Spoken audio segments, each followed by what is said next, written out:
we take it for granted nowadays that when somebody says identity, social identity anyway, we know what they mean. And what they mean is things like gender, race, ethnicity, nationality, religion, sexual orientation.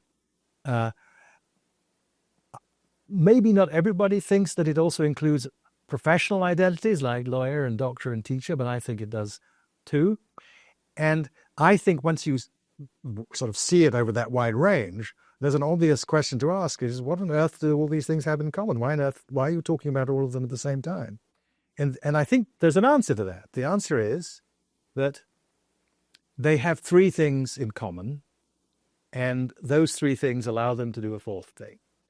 The three things are, they involve a way of classifying people that involves the use of labels. So black, white, gay, straight, trans, cis. These are labeling. And the way identities work depends upon most people grasping how to use the labels roughly. But with the labels come disagreements. We are living through a period in which there's disagreement about how to apply the label man and woman, the labels man and woman, to trans people. Some people think that trans people are really, trans women are really women, and some people think they aren't. So there's disputes about these labels. And the same is true about black and white. President Obama had a white mother and a black father. Everybody agrees about that. Some people think that it follows from that he wasn't really black, that he was mixed race or something. That's not what he thinks. He thinks he's black, but that's only one opinion, as it were. So that's the first thing, labels. Second thing, the labels matter in people's lives. People identify as men, women, cis, trans, gay, straight, black, white. And what does that mean? It means that the label plays a role in their thinking about how to live. They make their lives as men, as women, as black people, as white people, as Catholics, as Protestants, and so on.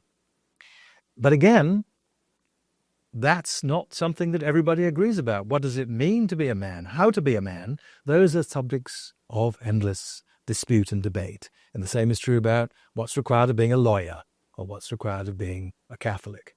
Does a Catholic have to agree with the Pope about everything? Some people think yes, most American Catholics think no.